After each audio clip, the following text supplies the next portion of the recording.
From peaceful days to a fateful night, Maple Springs was a place that looked like it had leapt straight from a Norman Rockwell painting, nestled amongst endless cornfields and old, gently rolling hills in the American Midwest.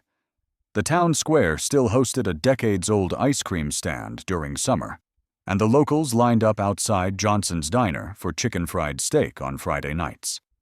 Families here knew each other for generations. Neighbors waved from pickup trucks, and children played freely under the watchful eyes of their elders. Life drifted on, steady as the gentle current of the Maple River crossing just north of Main Street. I grew up in Maple Springs, and to tell you the truth, for years it felt like nothing truly bad could ever happen here. The loudest drama was usually the high school's football loss or the annual argument over 4th of July fireworks. Heck, most folks didn't bother locking their doors at night. Nearly everyone knew of the Thompsons: Sarah with her auburn hair and tired smile, her little boy Timmy, and Mrs. Agnes, the grandmother who always left fresh banana bread on stoops during the holidays. Their white clapboard house sat tucked beside a line of old maples on Oak Lane, always adorned with flower boxes and a faded swing on the porch. This air of tranquility, though, was shattered forever by one long, muggy summer night, an evening that would change the soul of Maple Springs in ways none of us wanted. That July day had been one of those stifling hot ones, where the crickets began their song before sunset, and not even the local swimming hole offered much relief. People barbecued, kids played flashlight tag, window fans buzzed, and the scent of cut grass hung thick. As darkness crept in, a thunderstorm brewed somewhere out west, flickering occasionally on the horizon. Nothing seemed out of place. But sometime between the slow fading of fireflies and the first hint of dawn, horror seeped quietly into our little town. It was first noticed by old Mr. Robert, who lived directly across the street from the Thompsons. He got up early, as always. His body used to farm chores, even in retirement. That morning, though, he paused on his porch. Something was wrong. There were streaks, dark stains, on the white-painted steps leading up to the Thompson home. He fumbled for his cell phone, hands shaking, and called the police instead of his usual morning greeting. Word spread faster than lightning. Police cruisers came ripping down Oak Lane, lights painting red and blue across the neat lawns. Neighbors gathered at a distance, in pajamas and slippers, hushed and worried. I remember the hum of radios, snippets of confused chatter, and the way nobody quite dared to believe what might have happened. Officers moved inside the Thompson house, calling out. Inside, the air was thick, the silence unnatural, punctuated only by the sudden wail of sirens. We'd all known tragedies in some capacity, but not this. When police emerged with grim faces and the ambulance parked without rushing, everyone understood, deep in our bones, that something truly terrible had occurred. Later, we learned the unbearable truth. 3 members of the Thompson family lay dead inside, all of them victims of a violence none of us could comprehend. Maple Springs was never supposed to be this kind of town. People hugged their children a little tighter after that, kept their porch lights on, and questioned how much they actually knew about their neighbors. Police tape fluttered around the Thompson house for days, yellow and resolute, defying anyone to cross. The press began to arrive, their vans crowding our sleepy streets, hunting a story none of us wanted to tell. As the investigation unfolded, whispers multiplied, every little detail, every possible theory. It hit us hard, the realization that evil could visit even the sleepiest places, that we weren't shielded by our isolation, our kindness, or our long memories of better times. In the weeks that followed, friends gathered on church steps and in living rooms, voices low, hands wringing coffee mugs until they cooled. The pain wasn't just for those who were lost, but for all we lost along with them. Our sense of peace, trust, and the illusion that Maple Springs was safe from the darkness of the world. Those events on that fateful night would become the fulcrum on which all our memories of Maple Springs balanced, a before and an after, as visible and raw as the yellow tape that once circled the White House on Oak Lane. The scene that shook us all. It was old Mr. Roberts, our lifelong farmer neighbor, who first sensed something out of place. He always woke with the roosters, even well into his 70s, and took his coffee on the porch with a faded flannel shirt thrown over his shoulders. That morning, the sky was just beginning to pinken when he stepped outside, and froze. Something dark and unnatural stained the pure white of the Thompsons' porch steps. Blood. Mr. Roberts' hands shook so badly, he almost dropped his cell phone dialing 911 instead of his daughter. Within minutes, the sleepy street erupted with activity. Police cruisers arrived, sirens silent, but lights swirling red and blue across the lawns. Caution tape went up, drawing a thin yellow line between the world we knew and one we never wanted.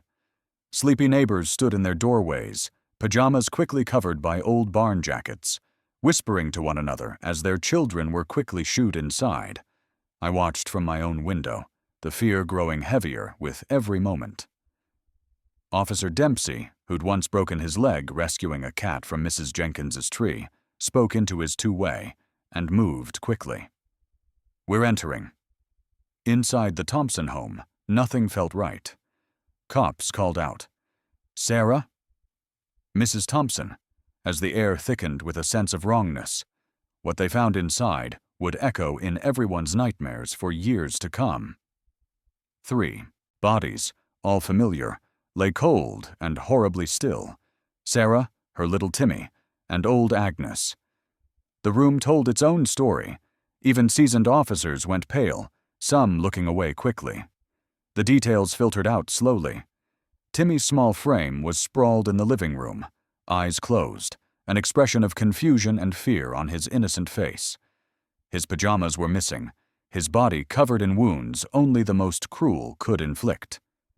Sarah, crumpled near the couch, was face down, the back of her head a brutal mess that no one wanted to describe.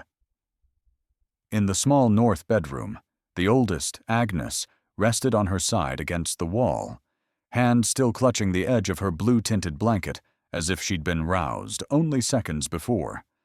It was devastation, pure and haunting.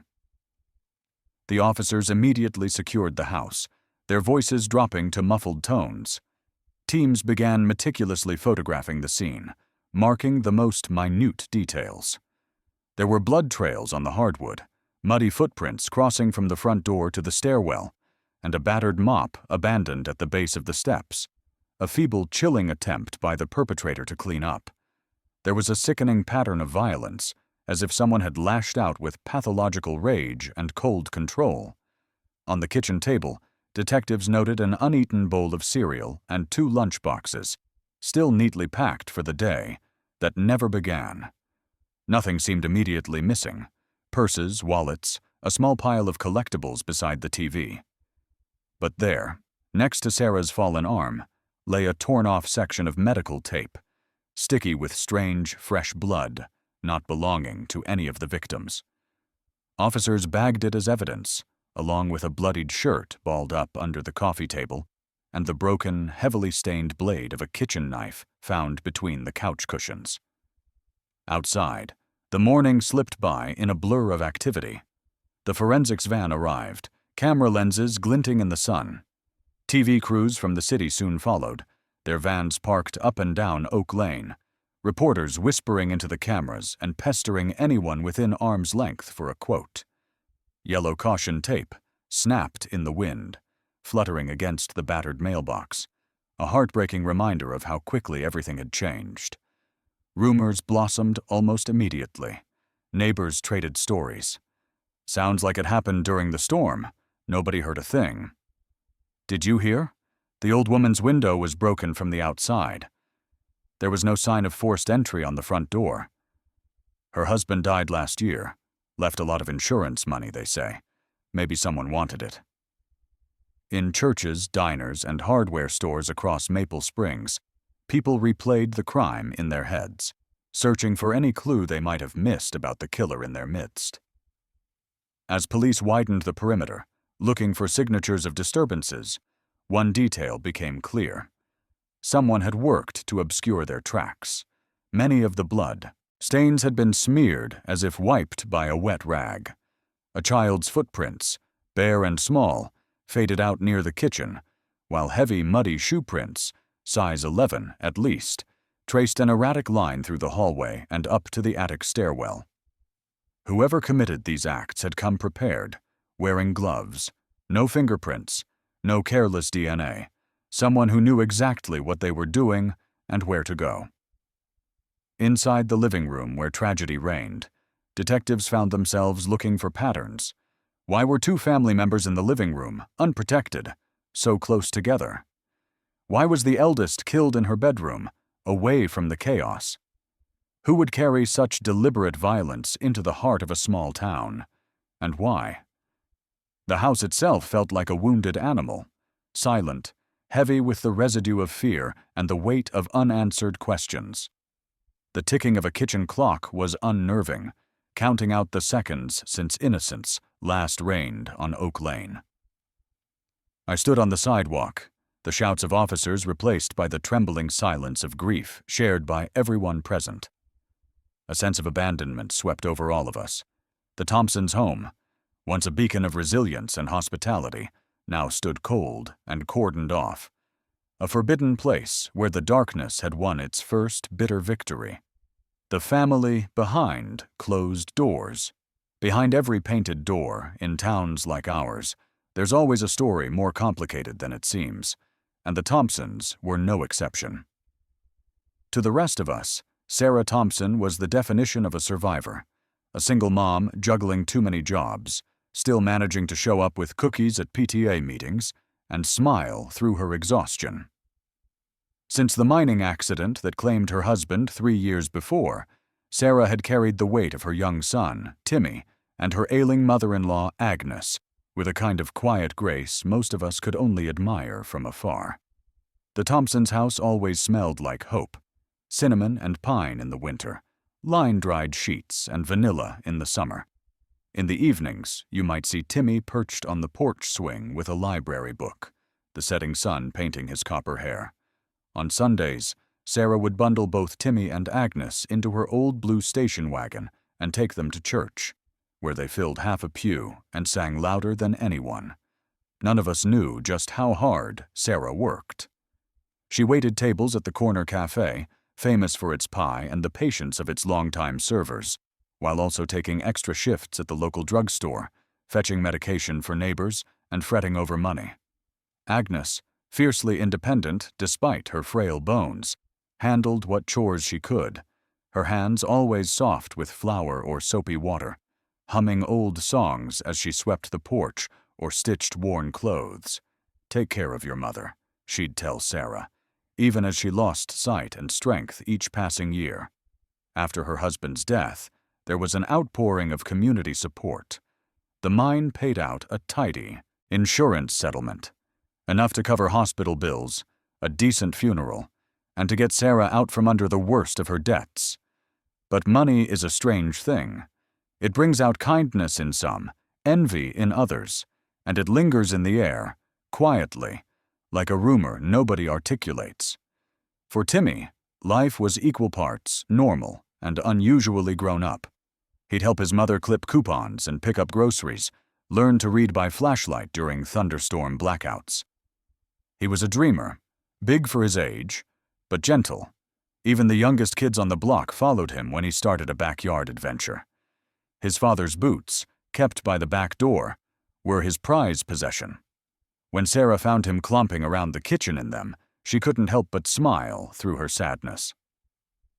At school, Timmy's teachers described him as kind and a little shy, quick to offer a crayon or rope in a game of jump. Every time parent-teacher conferences came around, Sarah would apologize for not being able to stay long. She'd have Agnes waiting at home, or a late shift to catch. She wore her worry like a coat, but never let it keep her from showing up. The night of the murders, the house was quiet. Agnes had taken her pills and retreated early, Timmy tucked into his superhero bedspread, Sarah checking the locks, sipping cold coffee, double-counting the week's bills. None of it was out of the ordinary, just another day in what had become a routine defined by hard work, resilience, and moments of imperfect love. What few realized, even among neighbors, was how many small, private battles the family faced. There was tension with out-of-town relatives over the insurance money, whispers that Sarah ought to move on or get more help. Some wondered if she was too proud, too stubborn, or simply too overwhelmed to reach out. Through it all, the family held together, fragile but determined, a unit built on stubborn loyalty and sacrifice. They had dreams, too. Sarah sometimes spoke of moving somewhere warmer, maybe down south where Agnes's arthritis wouldn't ache so badly. Timmy wanted to be an astronaut, or maybe just a guy who fixed tractors, depending on the day. Sometimes, late at night, Agnes would tell stories of her own childhood on a farm that didn't even have electricity, a world away, but not so distant in spirit from the life they lived now. The murders took more from Maple Springs than 3 lives. They erased a constellation of hope and memory, a legacy built on weathered hands, sturdy friendships, and the belief that, with enough love and work, anyone could make it through. It was the end of the Thompson story behind closed doors, and the edge of a before and after for everyone who had known them, even if only by waving at their porch on a sunny afternoon. Flow of clues in the shadows. The aftermath of the Maple Springs tragedy was like being caught in an endless night. Police descended upon the Thompson house, sirens replaced by the low hum of forensics equipment and the click of cameras documenting every inch of the scene. Yet nothing about the fresh devastation made sense at first glance. The killer had not left behind a dramatic signature. There was no message scrawled on the walls, no forced entry visible at the front, only a tapestry of eerily silent, careful violence that settled over the house like a winter frost. From the outset, detectives realized this was not a simple case of rage or opportunity. The details were almost surgical. 2 of the victims, Sarah and her son Timmy, had been murdered while they slept, caught in the vulnerable twilight between dreams and dawn. Both were found unclothed, but there was no evidence suggesting sexual violence or assault. The detail nagged at investigators, raising more questions than it answered. Had the killer watched them for some time? Was it an act of humiliation, or just chilling pragmatism to keep evidence from collecting on fabric? Then there was the 3rd victim, Agnes, discovered in her bedroom, clutching her blanket. Her room showed signs of a struggle distinct from the living room. A lamp toppled, her slippers knocked far from the bed. She had likely woken to the sounds, or some intuition of doom, and met her attacker head-on. The scene indicated that the 3rd murder had involved a desperate and personal encounter, different in mood and evidence from the other 2 deaths. It was a crime simultaneously intimate and brutally detached. Each detail brought officers back to the killer's mindset. There were blood trails smeared across the hallways, but many appeared hastily wiped with a wet mop abandoned on the stairs.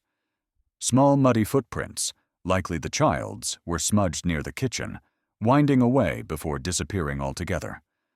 Overlaid across them, larger, deliberate prints, size 11, heavy-soled, marked a panicked path from living room to stairwell to the attic stair, and finally, the rooftop where a commercial-grade water heater sat, humming quietly. Why up there? No one could say.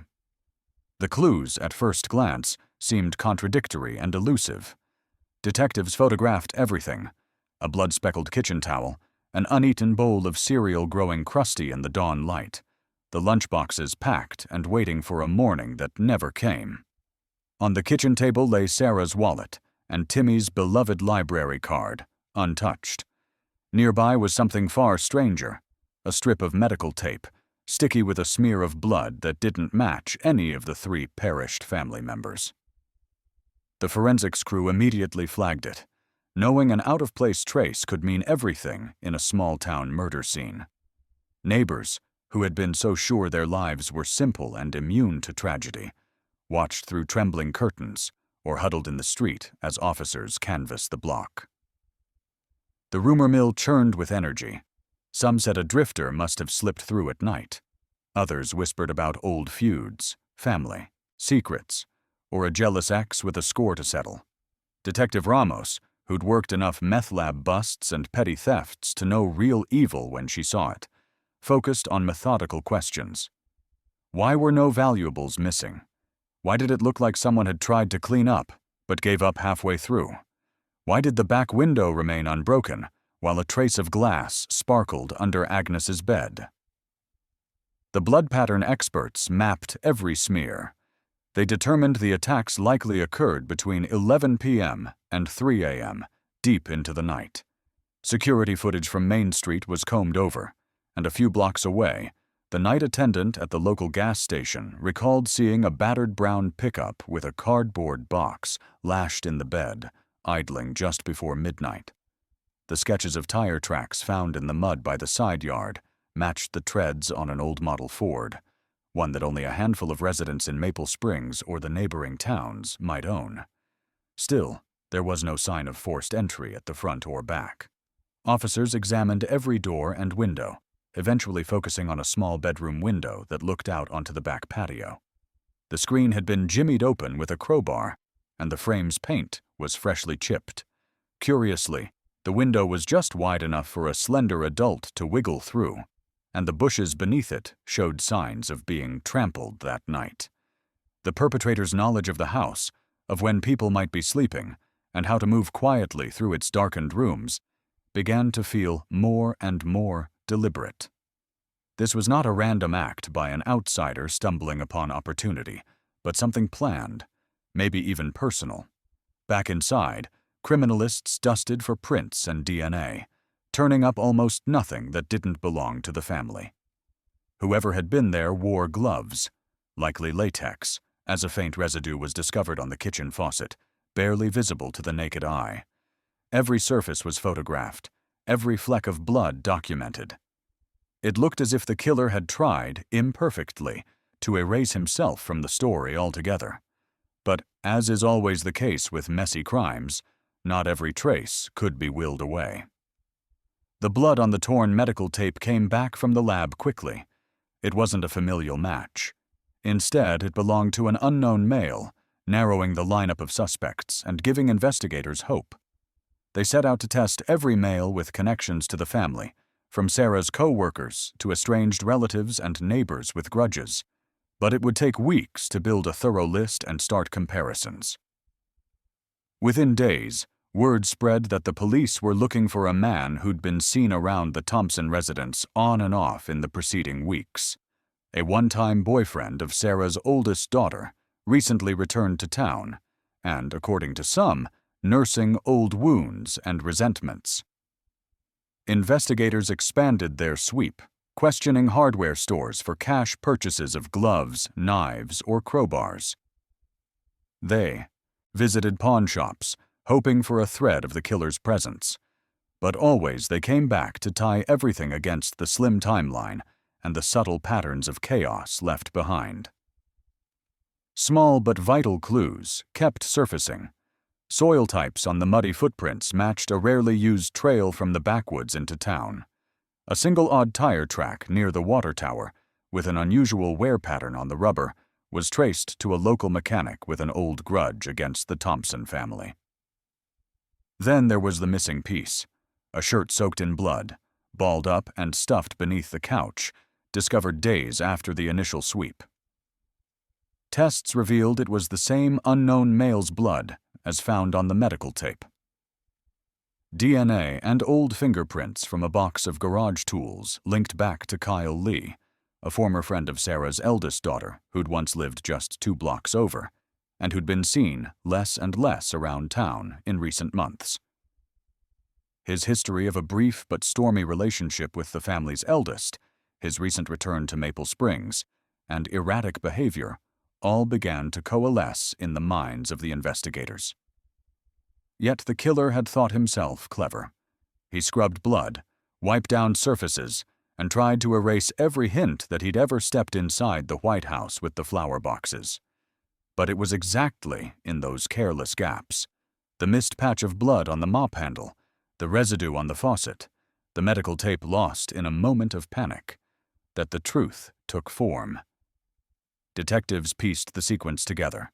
Entry from the back, a surprise attack in the darkness, the killer injured during a struggle, his rushed efforts to erase the carnage, and finally, a frantic escape over the back fence in the earliest hours of morning.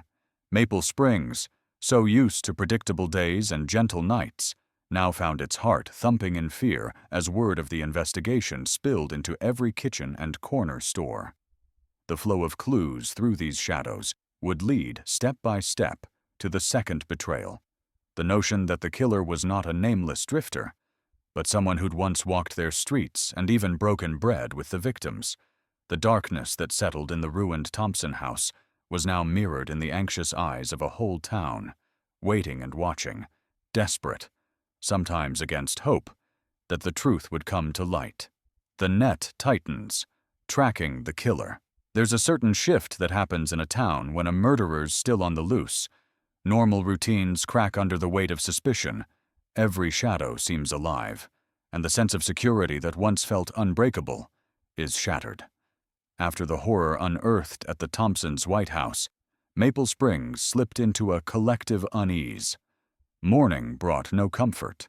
Instead, it churned up more questions, more dread, and a formidable need for answers that pushed law enforcement into relentless motion. The first moves. Within hours of the discovery, Sheriff Brooks and his team had cordoned off not just Oak Lane, but several surrounding blocks. Blue uniforms blocked driveways, the walkie-talkie chatter was relentless, and yellow police tape fluttered on every breeze. Crime scene vans, forensics, small-town detectives, and a few county hotshots assembled outside the silent house. The investigation was no longer just Maple Springs' business. The county, and soon even the state, sent in resources. Sheriff Brooks, a native son with a reputation for being steady, but quietly shrewd, called in every favor owed. The local radio station broadcasted a warning for residents to stay vigilant and report anything suspicious, however minor. Tips began to trickle in. An unfamiliar tan pickup spotted idling past Main Street at midnight, the sound of metal scraping near the Thompson backyard, an angry argument heard days earlier in the Johnson's Diner parking lot. Evidence under the microscope. Back at the scene, every fingerprint, fiber, and footprint mattered. The county forensics unit worked through 2 nights, dusting for prints, bagging stray objects, and mapping the blood patterns on the floorboards. They sent out a call for bloodhounds. The dogs detected a faint trail leading from the backyard through the cornfields, just far enough to suggest escape, but not enough to track further in the heat of high summer. Forensics returned with an early hit. The medical tape, found near Sarah Thompson's hand, bore a trace of blood belonging not to any of the victims, but to an unknown male. Testing would take days, but already the hunt began. Names were gathered. Old flames, handymen, friends of friends, anyone who had reason to be near the Thompsons' lives or their front door. Surveillance footage from the gas station at the edge of town was pulled and reviewed, minute by minute. Local officers spent hours squinting at grainy images, jotting down license plates. A brown pickup, battered and bearing an out-of-state plate, appeared on video at 11:39 p.m. Drivers at the truck stop recalled nothing unusual, until one waitress mentioned a man with a cut on his hand who fumbled for change and left in a hurry. The search widens. Sheriff Brooks coordinated with State Patrol and set up 10 checkpoints on all main roads in and out of Maple Springs. Officers in plainclothes patrolled bus stations, diners, and motels. A bulletin went out, describing a tall, thin male with an injured left hand, last seen in a brown pickup or possibly on foot. No detail was too small. In homes across town, everyone stayed glued to their TVs or radios, awaiting updates. Kids were kept inside after dark. The local gun shop reported a run on ammunition and locks. In church, prayers doubled, and so did whispered speculation. Was it someone passing through, or someone who knew them, someone who once sat in the same pews?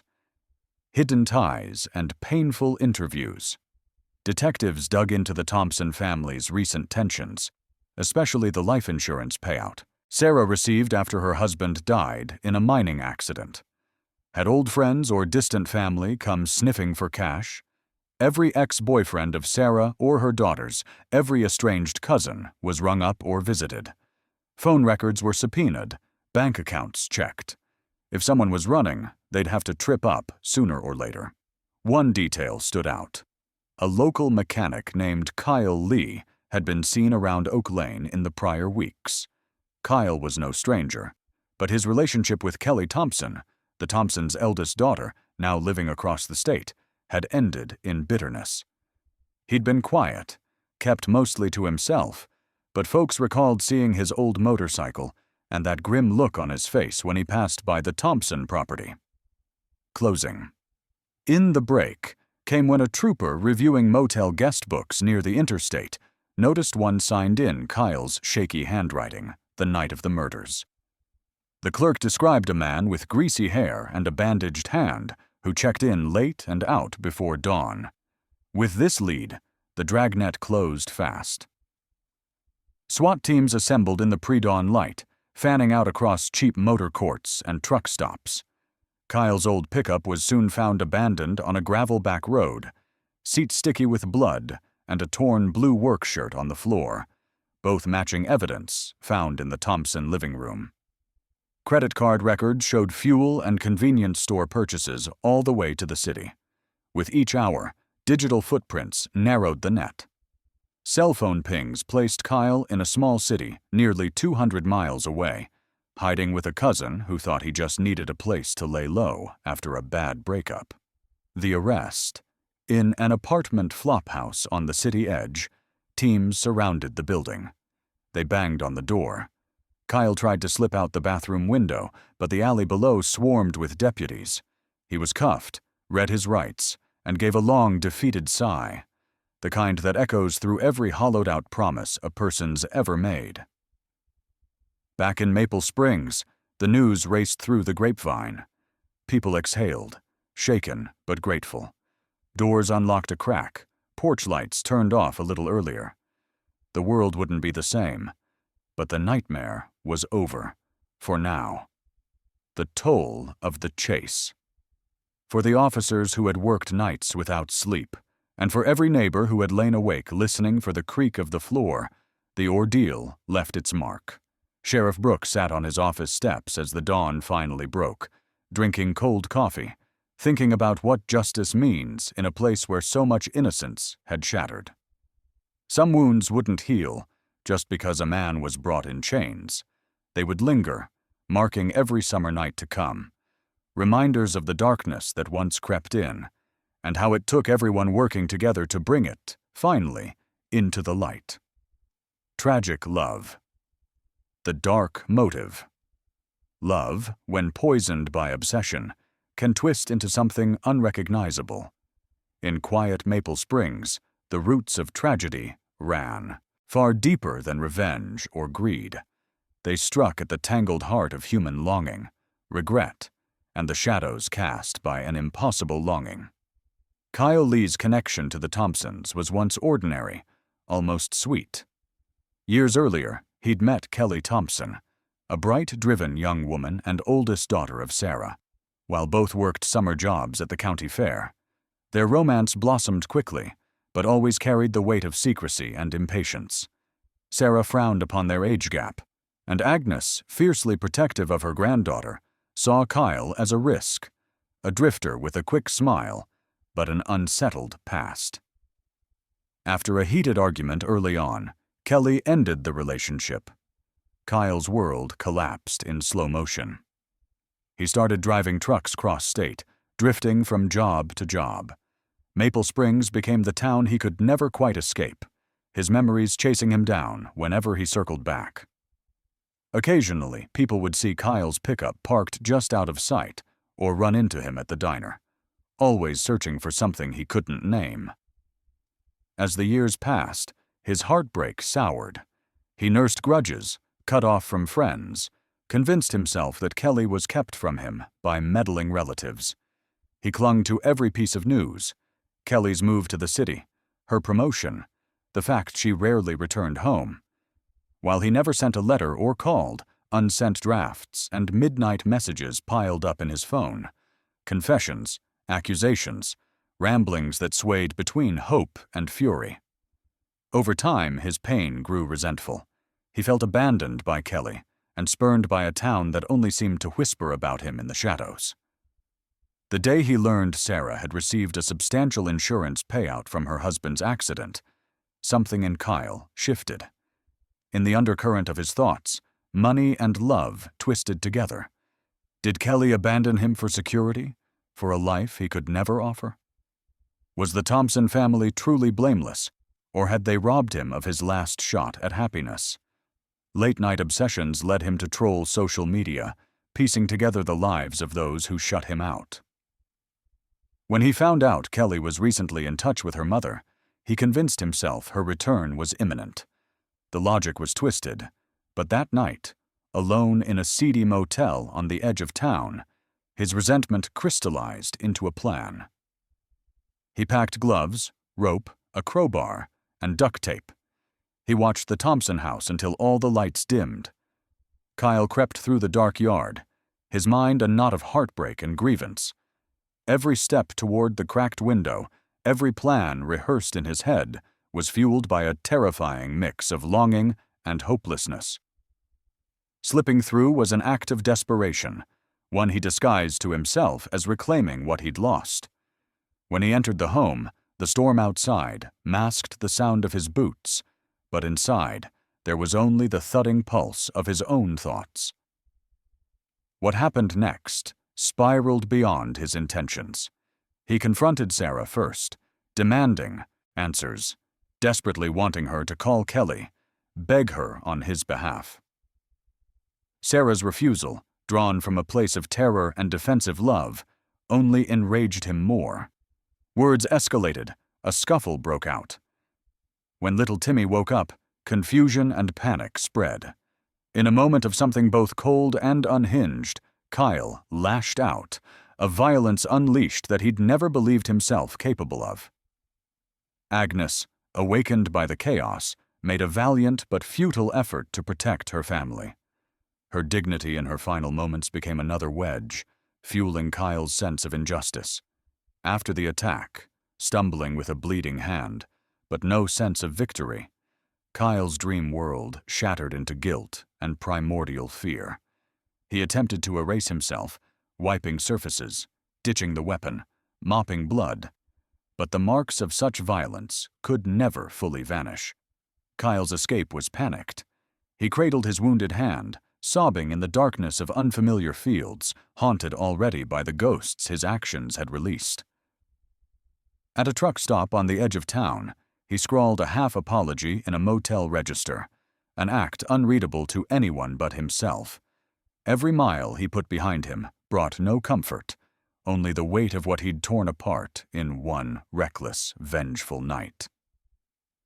In the aftermath, as detectives pieced together evidence, Kyle's messages to Kelly, full of pleading, anger, and blame, became the final testament to his unraveling.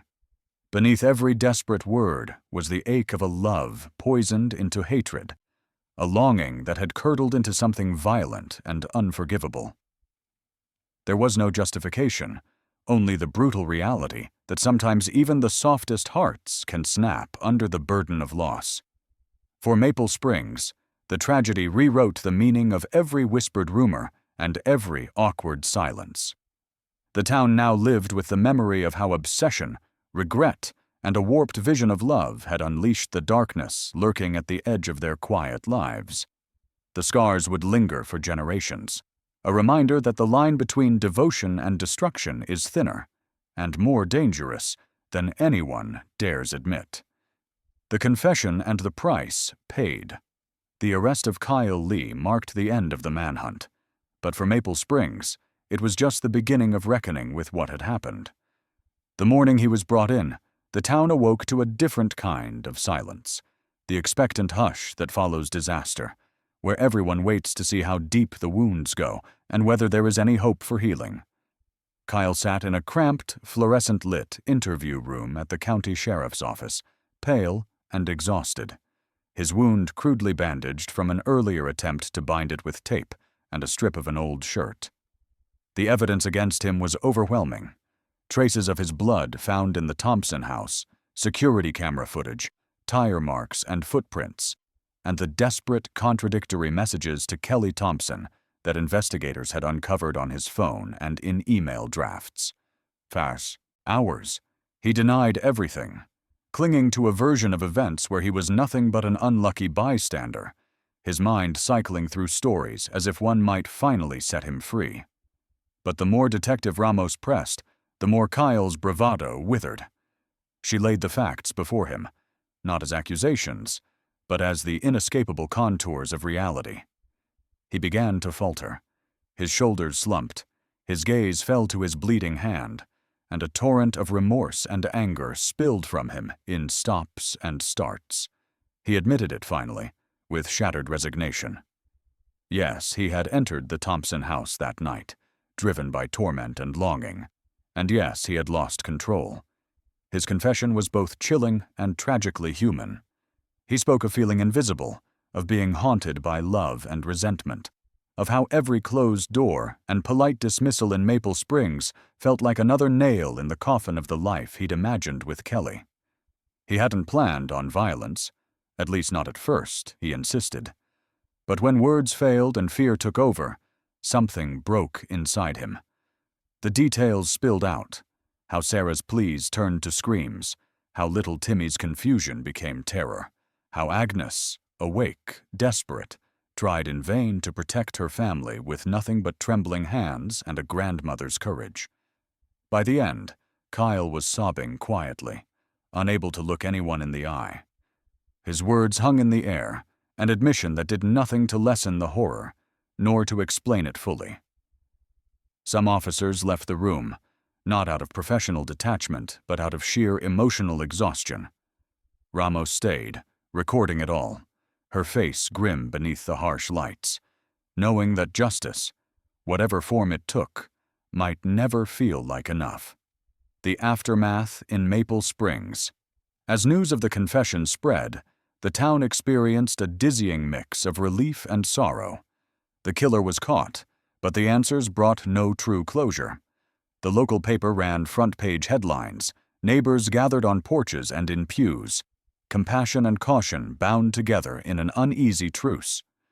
For the Thompson family's surviving relatives, there was only the hollow comfort of knowing who to blame, not why these beautiful lives had been chosen for such devastation. The trauma lingered in public and private. Main Street's windows were painted with memorial hearts and silver ribbons. Churches offered special services. Therapists were called in from nearby cities, and teachers at Timmy's school spent the first weeks of fall gently guiding their students through shared grief. The 4th of July fireworks that next summer seemed muted, every boom a reminder of what had been lost. The weight of justice. The trial that followed became a local, then national spectacle. Maple Springs, once just another dot on a map, was thrust into the national spotlight, a polite but relentless media presence reminding everyone of the ways their world had changed forever. Prosecutors presented overwhelming, forensic and digital evidence, methodically laying out how Kyle's obsessions grew and curdled, how every step that night was a step away from the man he'd wanted to be. Kyle's defense begged for mercy, citing his troubled past and spiraling mental health, but there could be no adequate excuse. The jury returned a guilty verdict on all counts, 3 for first-degree murder and additional charges for breaking and entering, tampering with evidence, and obstruction. Sentencing was swift and severe, a lifetime behind bars with no possibility of parole. Kyle never testified in his own defense. Instead, he wrote a single letter from jail, addressed not to Kelly, but to anyone who would listen. An uneven confession that veered between apology and anger, confusion and sorrow. The town read it and shook their heads, finding little comfort in the words. The pain, it seemed, belonged to everyone now.